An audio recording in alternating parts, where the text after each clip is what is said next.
Ya shalom, selamat pagi Bapak Ibu yang dikasihi Tuhan. Ya kita sungguh mengucap syukur pada pagi hari ini. Kita kembali bersama-sama merenungkan kebenaran firman Tuhan. Perenungan kebenaran firman Tuhan hari ini terambil dari Yohanes 1, ayat 1 sampai ayatnya yang kelima. Dengan tema firman menjadi manusia sebagai dasar kita hidup sebagai murid Kristus. Mari Bapak Ibu kasih Tuhan, kita membaca dari Yohanes 1 ayat 1 sampai 5. Saya akan membacakannya bagi kita semua. Firman yang telah menjadi manusia. Pada mulanya adalah firman. Firman itu bersama-sama dengan Allah dan firman itu adalah Allah. Ia pada mulanya bersama-sama dengan Allah.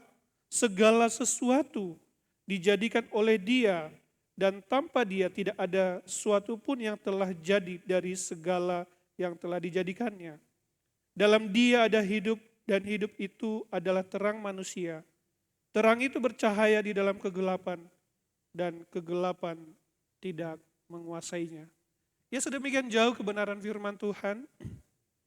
Yang berbahagia ialah kita yang membaca, merenungkan dan melakukan kebenaran firman Tuhan dalam kehidupan kita sehari-hari. Ada amin Bapak kasih Tuhan?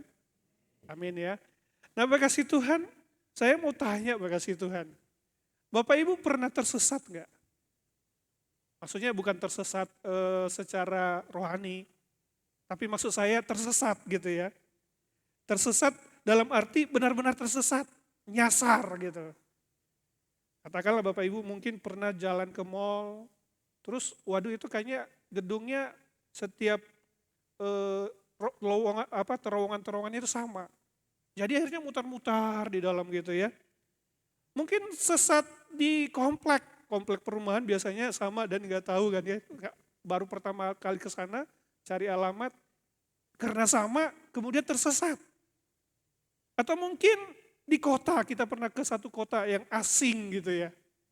Kita ke sana dan kemudian kita tersesat karena kita nggak tahu alamat yang kita tuju dan jalan ke situ. Nah Bapak kasih Tuhan dulu, Bapak kasih Tuhan, sebelum ada GPS, sebelum ada Waze atau sebelum ada Google Map, kalau seseorang tersesat itu menjadi masalah serius, bahkan di jalan tol juga kalau salah jalan mutarnya jauh banget Bapak kasih Tuhan. Nah kalau orang dulu tersesat itu jadi masalah serius. Nggak tahu tempat begitu ya, nggak tahu jalan yang dituju dan ini di mana. Dan kemudian mungkin kita akan turun ya, belum ada Google Map, kita tanya, ini jalan ke sini lewat dari mana ya. Nah kita berharap orang itu akan memberikan petunjuk yang benar. Tapi kalau dia kasih petunjuk yang salah, makin jauhlah kita tersesat. Semakin jauh dari tujuan yang kita ingin tuju dan capai begitu. Tetapi itu dulu. Hari ini apa? Kita punya Google Map Bapak kasih Tuhan. Belum ke situ ya. Ke belakang dulu. Ya. Hari ini kita punya Google Map atau Waze atau GPS begitu ya. Untuk menunjukkan arah ke tempat yang kita tuju. Kita tinggal ketik, masukin alamatnya di HP kita begitu ya. Dan nanti Google Map itu akan memberikan arah. 1 kilometer lagi belok kanan. Ada suaranya gitu ya. Sudah mendekat belokan dia nanti 100 meter belok ke kiri. Gitu ya. Jadi hari ini kita nggak perlu khawatir gitu ya. Karena kita punya Google Map, kita punya GPS, kita punya Waze begitu ya. Jadi kita kalau mau pergi ke tempat yang asing, bahkan saya kalau mau pergi ke tempat yang asing saya nggak khawatir. Saya ada Google Map begitu. Kita nggak perlu bingung gitu ya. Karena ada alat penunjuk jalan yang canggih Bapak kasih Tuhan. Nah sekarang Bapak kasih Tuhan next. Izinkan saya bertanya. Dalam perjalanan kehidupan rohani kita. Alat penunjuk apa yang kita gunakan. Supaya kita tidak tersesat secara rohani. Alat penunjuk apa yang selama ini kita gunakan supaya kita tidak tersesat. Supaya kita tidak nyasar di dalam hidup ini. Nah, kasih Tuhan ada banyak orang alat petunjuknya itu pakai perasaan. Mereka akan bilang begini kepada kita, oh ikuti kata hatimu. Apa yang dikatakan hatimu, ikutilah kata hatimu itu. Masalahnya bagi kasih Tuhan, hati kita itu tidak konsisten gitu ya. Hari ini bilang A, besok bilang B, besoknya bilang C lagi. Nggak konsisten hati kita. Apakah kita bisa mengikuti hati yang seperti itu bagi kasih Tuhan? Kita bisa tersesat. Atau mungkin ada yang berkata ikutilah apa yang menjadi opini publik. Apa yang dikatakan orang. Apa yang menjadi tren. Apa yang dianggap mayoritas itu benar. Tapi kalau kita lihat juga masalah opini itu kan tiap tahun bisa beda. Tiap generasi beda. Enggak selalu berubah. Dan enggak selalu yang banyak itu berarti benar. Apakah yang banyak itu selalu benar? Enggak juga. Kebenaran tidak diukur dari banyaknya orang yang berpikiran seperti itu. Ada yang juga mungkin mengatakan ikuti sukses duniawi. Ya, hidup itu ditentukan sama uang, hidup itu ditentukan sama jabatan, hidup itu ditentukan sama status. Masalahnya adalah ini pun akan membawa kita kepada jalan buntu.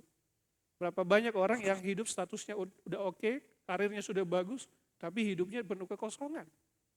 Berakhir dengan tragis oleh kasih Tuhan. Nah kasih Tuhan hari ini firman Tuhan memberikan satu-satunya gitu ya. Satu-satunya GPS, penunjuk arah yang tidak pernah salah. Yang tidak pernah berubah. Yang tidak akan mengarahkan kita ke tempat yang salah. Dan pribadi itu adalah Yesus. Nah kasih Tuhan Yohanes dalam pembukaannya menyebut Yesus sebagai firman dan terang. Nah, kedua kata ini mempunyai arti yang dalam begitu ya. Arti yang praktis juga. Firman berbicara tentang dia memberikan arah kepada kita. Terang artinya dia menerangi jalan kita, kasih Tuhan. Dengan kata lain, Yesus sesungguhnya adalah GPS hidup kita. Dia tahu siapa kita. Dia tahu kemana kita harus pergi. Dan kita tidak akan pernah salah arah karena dia sendiri adalah jalan itu. Nah, pertanyaannya Bapak kasih Tuhan, mengapa Yesus sebagai GPS dalam tanda kutip rohani yang paling tepat bagi kita dan kita tidak akan pernah salah arah? Nah yang pertama Bapak kasih Tuhan, karena Yesus adalah firman yang kekal dan ilahi. Nah kasih Tuhan hari ini banyak orang yang mungkin ingin melemahkan iman kita. Kalau kita lihat internet begitu ya. Mereka berusaha membuat kita gak percaya kepada Tuhan. Bagaimana caranya? Dengan cara menyampaikan ketidakbenaran tentang Yesus gitu. Mereka mungkin mengatakan, oh Yesus itu hanya utusan. Dia itu hanya nabi. Yesus bukan Allah. Tujuannya apa? Tujuannya supaya kita meragukan tentang Yesus bukan? Oh Yesus itu lebih rendah sedikit dari Allah Bapa. Akhirnya apa? Oh berarti Tuhan Yesus itu bukan satu-satunya. Atau Tuhan Yesus itu bukan Allah. Dan kemudian kita menjadi tidak ikut Tuhan sungguh-sungguh. Kita tidak menjadi murid yang sejati begitu ya. Karena kita tidak ikut, kita ragu, maka kita mengikuti dia dan dia sungguh-sungguh, kita tidak beribadah dengan sungguh-sungguh, dan pada akhirnya mungkin ada orang yang berbalik dari Tuhan. Nah hal itu juga terjadi di zaman Yohanes. Ada banyak orang, ada guru-guru palsu, ada guru-guru yang berusaha menyesatkan orang-orang percaya. Ya kata-kata mereka mungkin manis begitu ya. Oh Yesus memang luar biasa, Yesus memang istimewa, tetapi dia bukan benar-benar Allah. Gitu ya. Mereka berkatakan bahwa Yesus itu semacam makhluk perantara saja gitu ya. lebih tinggi dari manusia, tapi tidak lebih tinggi dari Allah Bapa. Kelompok lain mengatakan Kristus itu adalah roh ilahi yang turun ketika saat Tuhan Yesus dibaptis. Jadi menurut mereka yang mati di atas kayu salib hanya Yesus manusia biasa, bukan Allah. Dan ada lagi yang mengatakan bahwa Yesus itu tidak benar-benar memiliki tubuh manusia. Dia hanya kelihatan seperti manusia, semacam bayangan lah. Nah, ada dari dulu. Kalau kita hari ini lihat ada orang yang berusaha menyesatkan kita, jangan heran. Itu dari dulu, dari zamannya para murid, Tuhan Yesus sudah ada yang seperti itu. Nah, kita bisa melihat betapa bahayanya begitu ya, ajaran-ajaran ini. Jikalau Tuhan Yesus itu bukan Allah sejati, maka artinya kematiannya tidak sanggup untuk apa? Menebus dosa kita. Jika Yesus tidak benar-benar menjadi manusia juga, maka dia tidak mewakili kita begitu ya. Jadi berusaha digoyangkan. Karena kita percaya Yesus adalah manusia yang sejati dan Allah yang sejati. Tapi pengajaran-pengajaran itu berusaha memisahkan satu dengan yang lain. Nah, kita melihat kalau berusaha dipisahkan, maka iman Kristen itu bisa runtuh. Tetapi apa yang dijawab oleh Yohanes terhadap tuduhan-tuduhan yang ada pada saat itu? Dia menjawab dengan 3 kalimat ini yang luar biasa menurut saya. Dia mengatakan begini, pada mulanya adalah firman. Firman itu bersama-sama dengan Allah dan firman itu ada Allah. Nah, kita lihat ada 3 pernyataan di situ sebenarnya. Yang pertama, pada mulanya adalah firman.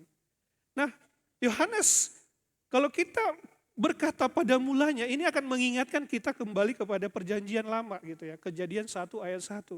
Di sana Tuhan berkata pada mulanya Allah menciptakan langit dan bumi. Tetapi Yohanes sebenarnya tidak sedang menceritakan kisah penciptaan di sana. Tetapi dia sedang membawa kita jauh ke belakang. Jadi Kristus yang lahir itu, dia sekarang tarik ke belakang. Pada mulanya adalah firman. Jadi dia mau ngasih tahu bahwa sebelum penciptaan itu, Kristus sudah hadir. Yesus sudah ada. Sebelum ada waktu, sebelum ada ruang, sebelum ada apapun, Kristus sudah ada. Yesus sudah ada. Dia sudah hadir, Bapak kasih Tuhan. Sudah ada firman itu. Dan kalau kita lihat, Bapak kasih Tuhan, dalam bahasa Yunani, logos. Pada zaman itu, logos itu dianggap sebagai satu konsep yang kaya gitu ya. Itu bukan hanya rasio ilahi, tapi keteraturan kosmos. Hikmat yang mengatur segala sesuatu. Tapi bagi orang Yahudi, kata logos itu mengacu kepada apa? Mengacu kepada firman Allah yang berkuasa. Kalau firman berkata jadilah, maka terang, jadilah terang, maka terang itu jadi. Jadilah apapun, maka jadilah apapun Bapak kasih Tuhan. Dan kalau kita lihat di ayat 3 di situ, segala sesuatu dijadikan oleh Dia. Siapa Dia di sana? Dia itu adalah firman. Dan tanpa Dia tidak ada segala sesuatu. Jadi sang firman yang ada, bahkan jauh sebelum ada apapun, dia sudah ada dan dia mencipta dari firman-Nya sendiri. Jadi makasih Tuhan, kalau kita melihat,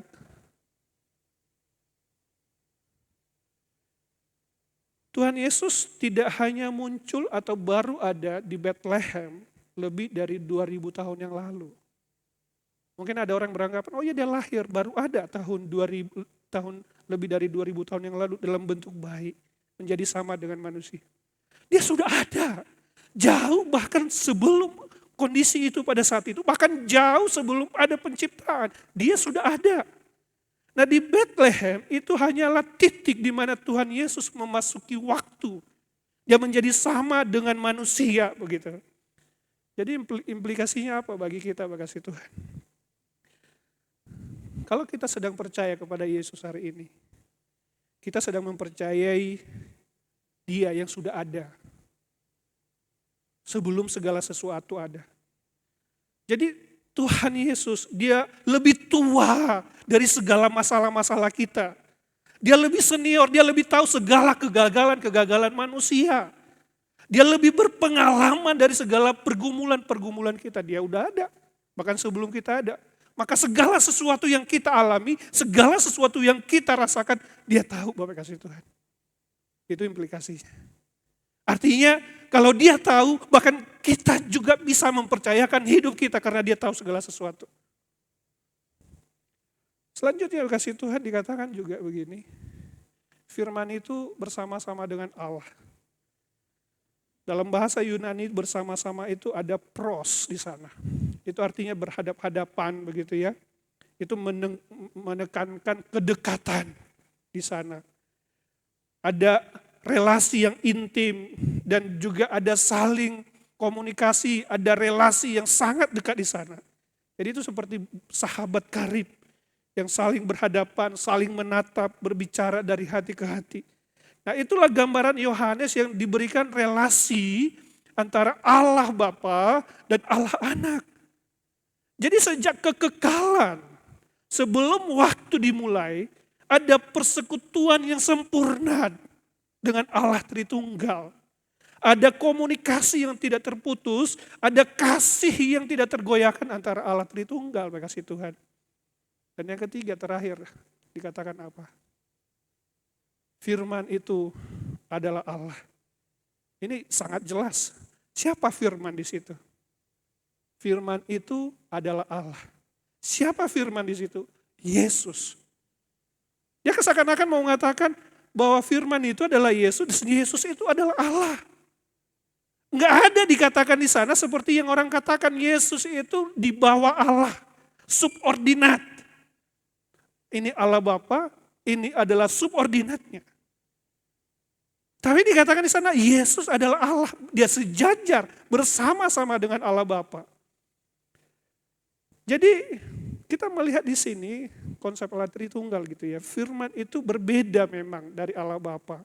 Namun satu esensi, satu hakikat. Nah inilah misteri daripada Allah Tritunggal gitu ya. Allah yang kita percaya itu adalah satu, tapi tiga pribadi, tetapi tetap adalah Allah. Lalu untuk apa kita mengetahui ini Bapak kasih Tuhan? Untuk apa pernyataan teologis yang begitu tinggi begitu ya? Karena apa? Sebenarnya karena Yohanes ingin memberitahu kepada kita bahwa kita bisa mengikuti Yesus dengan benar karena kita tahu dan kita mengenal dia dengan benar. Kita mengikuti Yesus dengan benar karena kita tahu dia dengan benar. Itu dasarnya begitu ya. Kalau kita tidak mengenal Yesus dengan benar, kita tidak bisa mengikuti Yesus dengan baik pula. Bayangkan kalau misalnya kita menyeberangi sungai yang deras begitu ya. Apa yang pertama kita pikirkan? Yang pertama kita pikirkan adalah terbuat apa jembatan ini? Apakah jembatan ini kokoh? Apakah jembatan ini bisa menopang berat badan saya? Demikian juga dengan iman Bapak kasih Tuhan. Sebelum kita mempercayakan hidup kita seluruhnya kepada Yesus, kita harus tahu siapa dia. Apakah dia layak untuk dipercaya? Dan inilah jawaban yang diberikan oleh Yohanes. Yesus adalah firman Allah yang kekal. Yang sejak semula bersama dengan Allah Tritunggal. Yang adalah Allah sendiri. Jadi artinya ketika kita sudah menyadari bahwa dia adalah Allah, ketika kemudian kita membaca firman Tuhan, ketika Yesus berjalan di Danau Galilea, kita sedang melihat ini adalah Allah yang menjadi sama dengan manusia. Ketika dia mengajar di bukit begitu ya, kita sedang mendengar bukan hanya suara manusia, tapi kita sedang mendengar suara Allah yang sedang berbicara kepada kita. Kalau kita baca firman Tuhan, apa yang ada di pikiran kita? Mungkin ada yang berpikir, oh ini buku sejarah. Ini akan menambah-nambah pengetahuan saya. Tapi berbeda kalau kita paham tentang siapa dia. Ini Allah. Suara Allah sedang berbicara kepada saya. Jadi ketika kita menyadari siapa Yesus, itu akan mengubah segala-galanya kasih Tuhan. Jika Yesus hanya manusia biasa yang saleh, kematiannya enggak akan cukup menebus dosa kita. Tetapi karena dia Allah yang kekal, maka pengorbanannya itu memiliki nilai tak terbatas. Kalau saya berkorban buat saudara-saudara, nilai saya terbatas. Hanya satu saya begitu ya. Tapi bayangkan Allah itu yang sudah ada di dalam kekekalan, yang sudah ada jauh sebelum penciptaan, kemudian dia berkorban bagi saudara. Sesuatu yang berharga, bernilai itu. Dia berkorban bagi kita.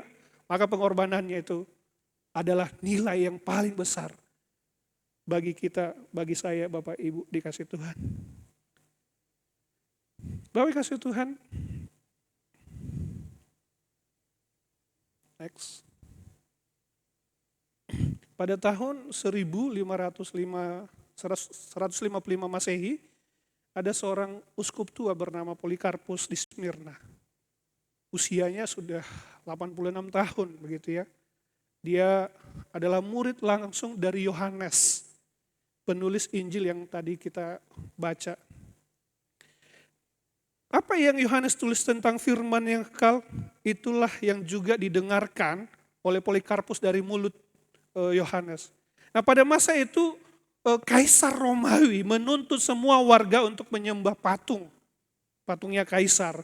Dan berkata Kaisar adalah Tuhan begitu ya. Tapi orang-orang Kristen menolak.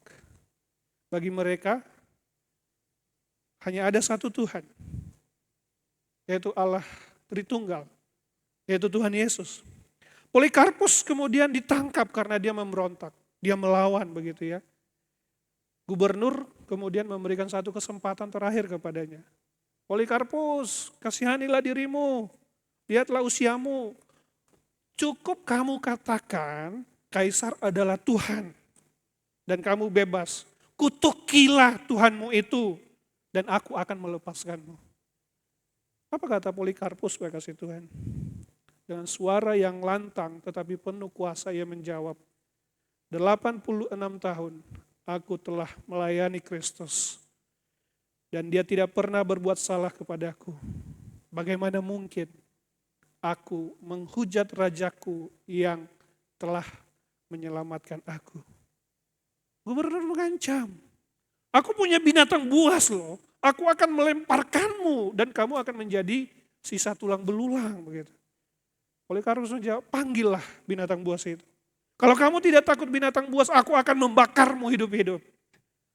Polikarpus menjawab dengan tenang. Kau mengancamku dengan api yang menyala sesaat. Tetapi kamu tidak mengenal api penghakiman yang sedang menantikan orang jahat, orang fasik. Jangan tunda, lakukanlah apa yang hendak engkau lakukan. Dan Polikarpus pun dibakar hidup-hidup. Dia mati dengan menyebut Yesus di bibirnya. Pertanyaannya kasih Tuhan, apa yang membuat orang tua berusia 86 tahun rela dibakar hidup-hidup? Hanya satu. Apa itu?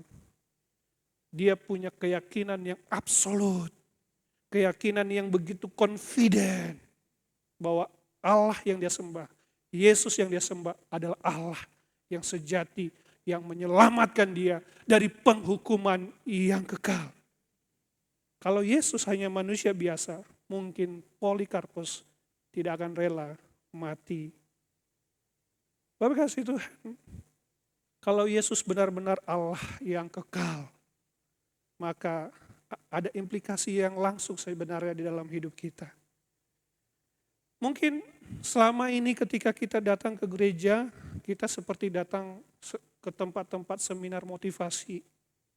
Saya datang ke gereja ya untuk mendapatkan inspirasi dari lagu-lagu, dari firman Tuhan. Saya datang ke gereja untuk menikmati apa yang ada di gereja. Saya beribadah untuk mendapatkan sesuatu. Saudara, kalau Yesus adalah Allah dalam hidupmu, maka ibadah bukan tentang apa yang kita dapatkan. Ibadah adalah tentang siapa yang kita hadapi. Ketika kita masuk ke gereja, ingatlah saya sedang memasuki hadirat Allah. Pribadi yang sudah ada dari dulu, bahkan jauh sebelum penciptaan. Saya sedang memasuki hadirat Allah yang menciptakan segala sesuatu. Dan ketika saya hadir di sini, saya mau menyembah Dia dengan sungguh-sungguh. Biarlah kesadaran itu, bahwa Dia Allah, itu mengubahkan kehidupan kita. Yang kedua, Bapak kasih Tuhan,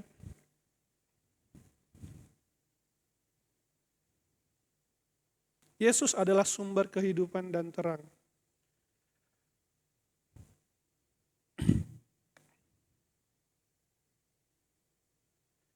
Nah, di ayat 4 dikatakan, dalam Dia ada hidup, dan hidup itu adalah terang manusia. Terang itu bercahaya dalam kegelapan, dan kegelapan itu tidak menguasainya. Nah, ada beberapa kata penting di sini. Yang pertama itu adalah kata hidup. Tapi tunggu dulu, kan di sini dikatakan dalam Dia ada hidup. Tapi pertanyaannya adalah, bukankah semua orang hidup? Orang yang tidak percaya kepada Tuhan juga hidup. Hidup itu indikatornya kan bernafas, makan, ketawa, begitu ya, bahkan sukses gitu. Jadi hidup apa yang dimaksud dengan Yohanes di sini? Bayangkan kasih Tuhan, ada seorang pengusaha besar begitu ya, katakanlah di Jakarta, dia punya mobil mewah, Ferrari begitu ya, rumahnya di Pondok Indah, anak-anaknya bersekolah di luar negeri misalnya. Hidupnya dari luar begitu sempurna. Tapi suatu malam ketika dia tidur di ruang kerjanya, duduk di ruang kerjanya, dia berhenti sejenak dan kemudian memulai memikirkan segala sesuatu. Dan dia bertanya kepada dirinya, untuk apa semua ini? Dia punya segalanya, tetapi seperti ada satu lubang yang kosong di hatinya, yang tidak bisa diisi oleh apapun itu. Apakah itu yang disebut hidup, Bapak kasih Tuhan? Nah, kalau kita melihat, Bapak kasih Tuhan, Yohanes menyebut di sini ada dua hidup. Yang pertama apa? Bios, yaitu kehidupan biologis gitu ya. Kita bernafas, jantung kita berdetak, kita ada, kita eksis. Nah, yang kedua adalah zoo di sana dikatakan. Itu adalah kehidupan yang sejati. Kehidupan yang sejati itu apa? Kehidupan yang berelasi dengan Allah. Nah, untuk itu kita perlu balik dulu ke dalam perjanjian lama, kasih Tuhan. Nah, kasih Tuhan, ketika Allah menciptakan manusia pertama, Adam dan Hawa, Dia tidak hanya sekedar membuat manusia itu dari tanah. Dia kemudian menghembuskan nafas hidup, roh kepada mereka. Nah, Adam bukan hanya ada. Dia tidak hanya ada, tetapi dia menikmati persekutuan dengan Tuhan. Dia bangun pagi dan berbicara kepada Allah. Bercakap-cakap dengan Allah. Dia menikmati relasi dengan Allah. Dia seperti sahabat dengan Allah. Itulah Zu. Dan Tuhan kan berkata ya, semua pohon di dalam taman boleh kamu makan. Tapi ada satu buah pohon yang tidak boleh kamu makan, yaitu buah pohon pengetahuan yang baik dan jahat. Kalau kamu memakannya, kamu akan mati. Nah, kalau kita lihat kemudian manusia itu masuk dalam dosa, dan kalau kita lihat Adam itu tidak langsung mati kan secara fisik. Dia masih bernafas, bahkan hidup selama ratusan tahun. Tapi ada sesuatu yang mendasar yang mati di dalam hidupnya. Apanya yang mati? Relasinya dengan Allah. Begitu dia jatuh dalam dosa, dia langsung mati sebenarnya. Kenapa? Pada saat itu dia langsung takut berjumpa dengan Allah. Dia bersembunyi, ingat kan? Begitu mereka makan buah pohon itu, kemudian mereka lari ketakutan, mereka menggunakan cawat, aku takut. Persekutuan mereka dengan Allah terputus. Yang tersisa adalah apa? Bios, yaitu nafas tanpa makna, eksistensi tanpa tujuan. Mereka sudah terpisah dengan Allah. Nah sekarang kalau kita perhatikan Bapak kasih Tuhan, apa yang dikatakan Yohanes yang hilang itu pada masa manusia jatuh dalam dosa, sekarang ada di dalam siapa? Zu itu kemudian ada di dalam Kristus. Dan kalau kita lihat, perhatikan apa yang dikatakan di sana. Yesus bukan hanya memberikan hidup itu, tetapi dialah hidup itu. Itu dua hal yang berbeda ya. Yesus bukan hanya memberikan, tetapi dia adalah hidup itu. Dia adalah sumber kehidupan itu sendiri. Ini seperti mata air dan air gitu ya. Kalau mata air, kalau air kan kita bisa kasih orang, kemudian kita masih butuh air. Kalau mata air, itu air keluar terus-menerus dari dirinya gitu. Dan Yesus adalah mata air itu sendiri. Dia tidak pernah kering, dia tidak pernah kehabisan, siapapun bisa datang kepada Yesus. Dan enggak ada yang haus lagi. Kemudian Yohanes melanjutkan, dan hidup itu adalah terang manusia. Hidup di dalam Kristus itu adalah terang manusia. Apa hubungannya hidup dan terang manusia di sana?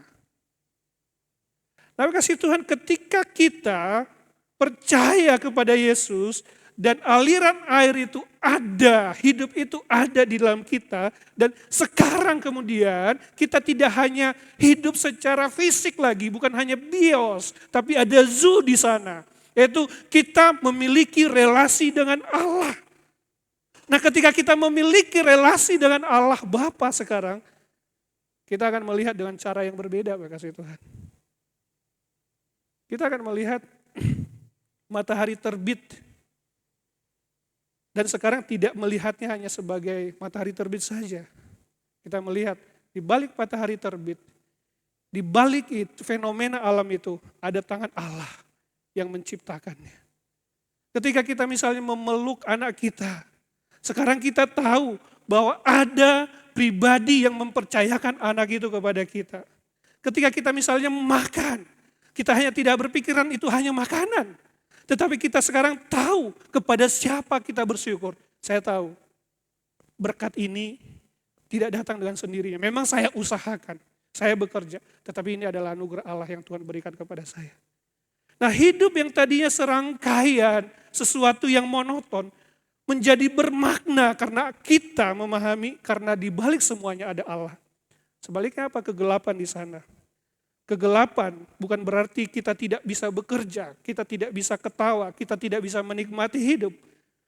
Kegelapan di sini adalah menjalani semua tanpa mengenal pribadi yang memberikannya. Kita bisa sukses tapi kita tidak tahu untuk siapa. Kita dikasihi tapi kita tidak tahu sumber kasih itu. Kita hidup tapi kita tidak tahu mengapa kita hidup hari ini. Dan inilah yang tragis ya Bapak kasih Tuhan. Pada akhirnya setiap manusia nanti, entah itu akhir hidup ini atau di penghakiman yang terakhir, kita akan berhadapan dengan Allah itu sendiri. Tetapi bagi kita yang mengenal Dia, kita mengucap syukur. Tetapi bagi mereka yang gelap, mereka akan ketakutan luar biasa. Nah, kalau kita lihat Bapak kasih Tuhan, ini ditegaskan oleh Yohanes kemudian di ayat 17 ayat 3. Inilah hidup yang kekal itu. Yaitu bahwa mereka mengenal Engkau, satu-satunya Allah yang benar. Dan mengenal Yesus Kristus yang telah Engkau utus. Perhatikan di sana hidup kekal itu bukan tentang durasi. Berapa lama kita ada atau eksis. Hidup kekal di sana adalah tentang kualitas relasi kita. Mengenal Allah secara personal. Dan kita bisa mengenal Allah hanya melalui siapa? Melalui Yesus. Dia adalah firman yang bersama-sama dengan Allah. Dan dia adalah Allah itu sendiri. Enggak ada jalan lain Bapak kasih Tuhan. Bapak kasih Tuhan mungkin kita pernah mendengar begitu ya. Semua agama pada dasarnya sama. Yang penting spiritualitasnya. Atau kamu bisa menemukan Tuhan dengan caramu sendiri gitu ya. Yohanes menjawab dengan tegas, no. Hidup di dalam arti mengenal Allah hanya ada di dalam Yesus. bukan di luar Yesus, bukan terpisah dari Yesus, hanya di dalam Yesus. Maka jelas kesimpulan yang kasih Tuhan, di dalam Kristus ada hidup, di luar Kristus adalah kegelapan atau kematian. Di dalam Kristus ada terang, di luar Kristus adalah kegelapan. Enggak ada posisi netral, enggak ada posisi abu-abu. Entah kita di dalam Dia dan kita di dalam Dia memiliki segala-galanya, atau kita tidak di dalam Dia, kita tidak memiliki segala-galanya. Bapak Ibu yang dikasihi Tuhan,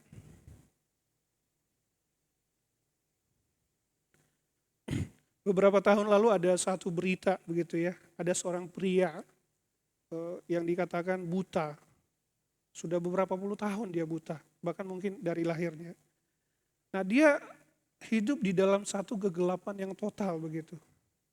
Dia nggak pernah lihat wajah ibunya, dia tidak pernah melihat warna-warni, dia nggak pernah melihat senyum anaknya gitu ya. Kemudian dikatakan bahwa tim dokter itu melakukan operasi pada matanya. Dan kemudian untuk pertama kalinya akhirnya dia melihat di dalam hidupnya. Kemudian ada wartawan menanyakannya, apa yang paling mengejutkan Anda? Jawabannya sangat menyentuh.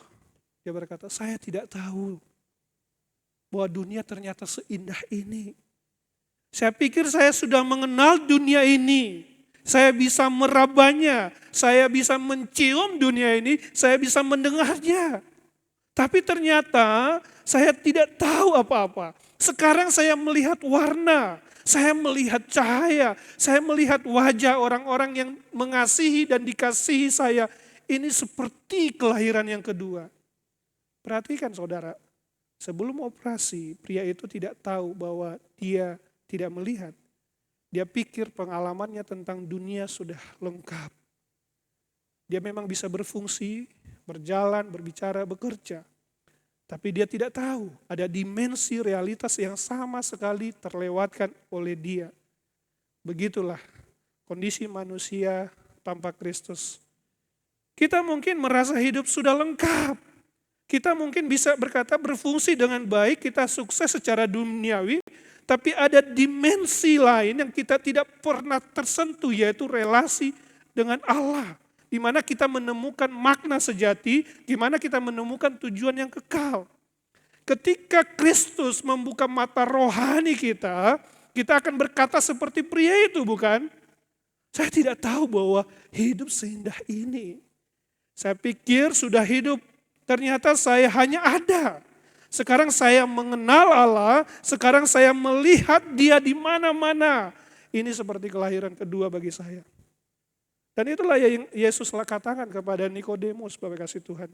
Kamu harus dilahirkan kembali. Kelahiran baru itu ketika dunia, terang dunia itu, yaitu Kristus, menyinari mata batin kita. Dan untuk pertama kalinya kita melihat lagi dengan cara yang berbeda. Bapak kasih Tuhan, kalau hidup di dalam Kristus adalah terang, maka seharusnya cara kita melihat realitas berbeda dengan orang-orang yang tidak mengenal Allah. Untuk itu mari kita latih hati kita untuk melihat tangan Allah di balik segala sesuatu. Besok pagi atau di pagi-pagi yang akan datang, Bapak kasih Tuhan, ketika kita melihat matahari terbit, jangan hanya berpikir, oh sudah pagi. Mungkin kita perlu berkata, Bapa, terima kasih Engkau telah menciptakan matahari. Engkau membuatnya terbit hari ini untuk kami, untuk saya. Ketika makan, jangan hanya kita makan, tapi kita menyadari ada pribadi yang menyediakannya untuk memelihara kehidupan kita. Ketika kita memeluk anak kita, memeluk pasangan, saudara kita, kita tahu bahwa ini adalah anugerah Allah yang Tuhan berikan kepada kita, orang-orang yang mengasihi dan mencintai kita di sekitar kita. Kedua, kasih Tuhan, tanpa Kristus, masalah itu mungkin adalah kegelapan. Kita mungkin menghadapi banyak masalah dalam kehidupan kita. Tapi kalau tanpa Kristus, kita melihat masalah itu adalah kegelapan. Tetapi ketika bersama dengan Kristus, kita tahu di balik masalah ini ada pekerjaan Tuhan, ada yang sedang Tuhan kerjakan. Maka kita tidak bilang lagi, mengapa Tuhan? Tetapi kita akan berkata begini, apa ya yang sedang Tuhan rencanakan melalui masalah ini di dalam hidup saya. Nah, terang itu membuat kita melihat segala sesuatu berbeda. Jadi makasih Tuhan, kita sudah melihat dua kebenaran di sini. Yang pertama, Yesus adalah firman yang kekal dan ilahi. Dia bukan sekedar guru atau nabi, tetapi dia adalah Allah sendiri. Yang kedua, di dalam dia ada kehidupan yang sejati. Dan terang apapun tidak bisa memadamkan.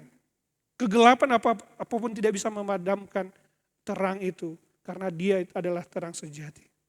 Pertanyaannya sekarang bagi kasih Tuhan, bukan lagi apakah ini benar. Karena Yohanes sudah menjawabnya dengan tegas. Pertanyaannya adalah apa yang saya lakukan dengan kebenaran ini. Apakah saya akan terus hidup seolah-olah Yesus hanya tokoh sejarah? Apakah saya hidup akan menyerahkan kehidupan saya seutuhnya karena saya tahu dia adalah sumber yang sejati.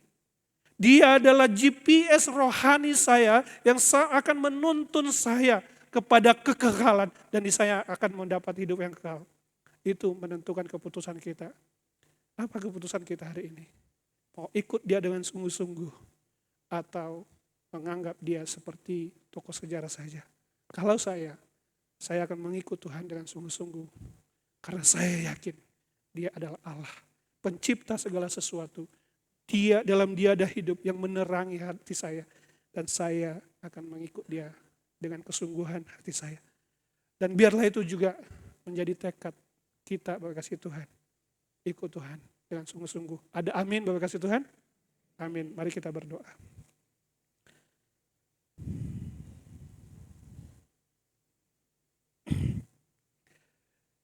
Ya Bapa, kami sungguh mengucap syukur untuk kebenaran firman-Mu yang menegaskan siapa Engkau. Dan ketika kami memahami bahwa Engkau sungguh-sungguh adalah Allah yang sejati, yang sudah ada, bahkan sebelum penciptaan ada. Engkau bersama-sama dengan Allah Bapa, Allah Roh Kudus menciptakan segala sesuatu. Bahkan Engkau adalah hidup itu sendiri. Ketika manusia jatuh dalam dosa, manusia mati, terputus relasinya dengan Tuhan, dengan Allah Bapa. Tetapi Engkau adalah hidup itu sendiri. Ketika kami percaya kepada Engkau, maka hidup kami menjadi baru. Kami melihat dengan cara yang baru sama sekali. Terima kasih Tuhan. Biarlah firman ini boleh sekali lagi meneguhkan, menguatkan, dan menopang kami untuk mengikut Tuhan dengan lebih baik lagi. Dalam nama Yesus Kristus Putra-Mu kami berdoa. Amin.